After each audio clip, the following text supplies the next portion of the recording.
That's nice.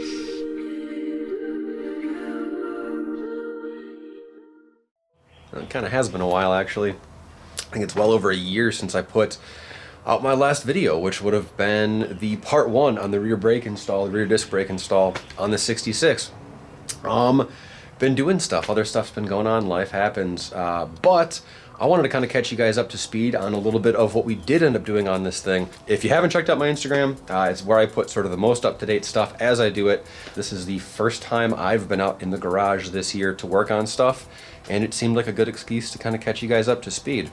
So where did we leave off? Well, I would say it's a good time to go watch part 1 if you need a refresher on what happened. But I had gotten my new wheels and tires, or my new wheels at least, still got new tires coming, and we wanted to do the Captain Fab disc brake brackets so I could do the D52 style disc calipers with my Hydro Boost on the back of my 66 C10, and we ended up running into some issues sort of after part 1 was done. Okay, real quick, we gotta take a step back and talk about what happened since part 1 and why we ended up needing new axles.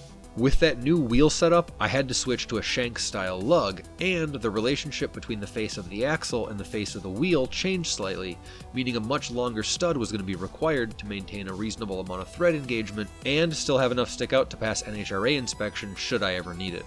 The stock C10 wheel studs are too short, they're press fit, and they're on a small shank, and finding the correct combination of stuff I needed in an aftermarket stud was not providing me with a lot of options.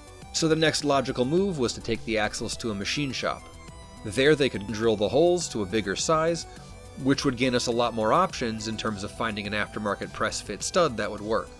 We were getting a hookup, so we dropped everything off and let it go for a handful of weeks. Weeks became a couple of months, we got delayed, and by the time we got the axles back from the shop, they had been completely ruined. The flanges on the axles were bent, and they didn't even drill the holes right. After finally putting that situation to rest, the solution was to go ahead and have a new set of axles made by Mosier, this time with screw-in studs. They're easier to change and service if we need to, and they've got plenty of length to accommodate that wheel setup.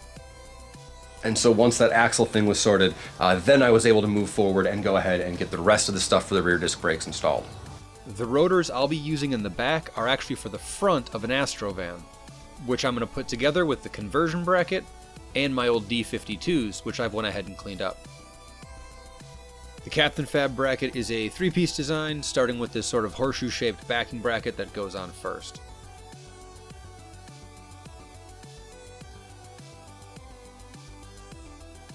Followed by the beefy spacer, and then the actual bracket that holds the caliper.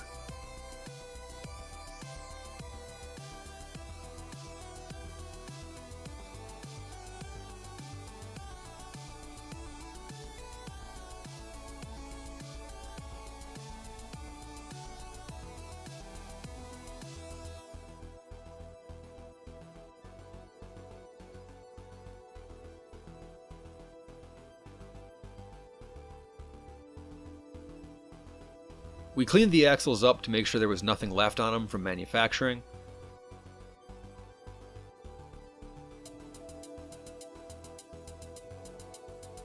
And then I could lube the shaft before we get them installed.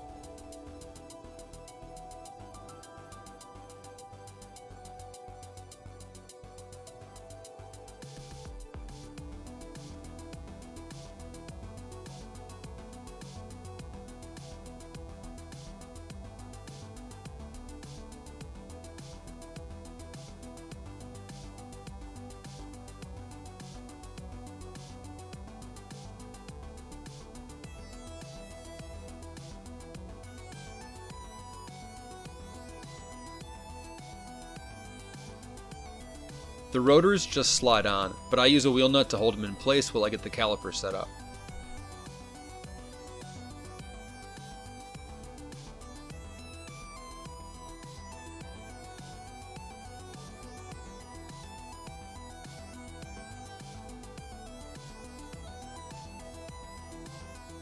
Between the extra thickness on the powder coat and the refinish job on the calipers, tolerances were pretty tight, but the caliper goes on well with just a little bit of persuasion.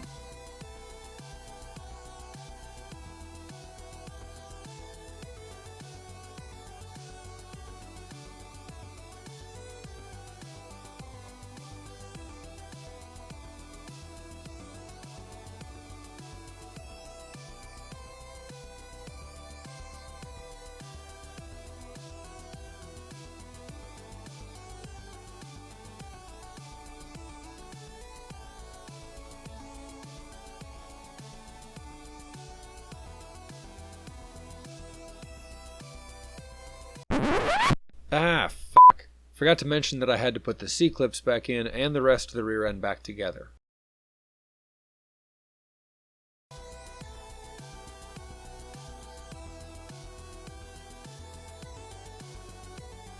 The rear got new hoses and hardlines, and the front plumbing got a major rework.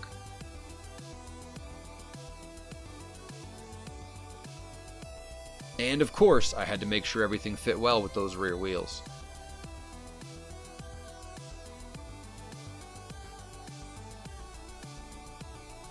And with everything on and bled and all that, I was able to take the truck out and use it a couple times with the disc brake setup. Full disclosure though, we did run into one little issue, and it's something we're gonna have to sort of deal with going forward. I am noticing that as we've sort of tested this thing out and set it up, my pedal return is a little slower than it should be. Because of that, I'm going to have to take a look at a couple of things. I'm going to want to rebleed the system, take a look at the master cylinder pushrod length, as well as check that I don't have any restrictions on the return line side to the Hydro Boost unit. In terms of the installation and basic function, it does work. I really like the way it looks. It fits with the wheels and tires. So partially just to catch you guys up, and partially just to sort of bring everything to speed on part 2 and let you guys know that I do still have the truck. It's still here. We've got a bunch to do on it. As a matter of fact, I have a whole pile of spare parts sitting behind it. Well, they're not really spares because they're going to be used. Sitting behind it over there, and I've got some new stuff that I'm going to want to film and do this summer. Hope it's not too anticlimactic for you guys, but I did get the rear disc brakes installed. There is a bunch more that I'm going to be doing on the truck. As always, like, comment, and subscribe. I'll be putting up videos when I have stuff. It's not going to be an every week thing, but I'm still going to put them up when projects come out. So with that being said, guys, thank you for watching. We'll see you next time.